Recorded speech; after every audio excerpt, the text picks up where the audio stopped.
আছেন সকলের ন্যায়সঙ্গত আন্দোলনের সাথে সমর্থন দিয়ে পাশে দাঁড়িয়েছি। আমি প্রথমেই বলবো, বক্তারা বলেছেন সব বিষয়।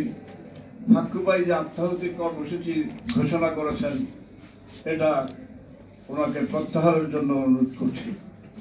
আত্মাহুতি অত্যাচারীর কাছে আত্মসমর্পণের সামিল হবে। আপনাদের মনে থাকার কথা, 9 জন উর্দুভাষীকে, আমরা বেশিরভাগই বিহারি বলি, শবে বরাতের রাত্রে আগুন জ্বালিয়ে তাদের হত্যা করা হয়েছিল এই মিরপুরে। সেখানে যারা হত্যা করেছে তারা ভূমিদস্যু। তারা প্রচার করার জন্য চেষ্টা করেছে যে নিজেদের মধ্যেই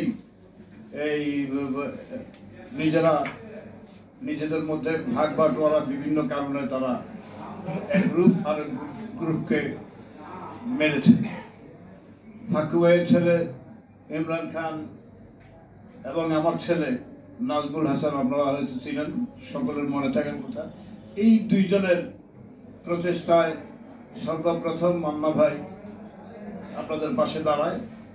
উনি সকল মিডিয়াকে, টেলিভিশন সহ পত্র পত্রিকার লোকদের উনি অনুরোধ করেন, এটা ভূমিদস্যুরা তাদের আগুন জ্বালিয়ে মেরেছে, এখানে ফাক্কু ভাই বা বিহারীদের কারো কোনো ভূমিকা নাই। তারা নির্যাতিত, নিপীড়িত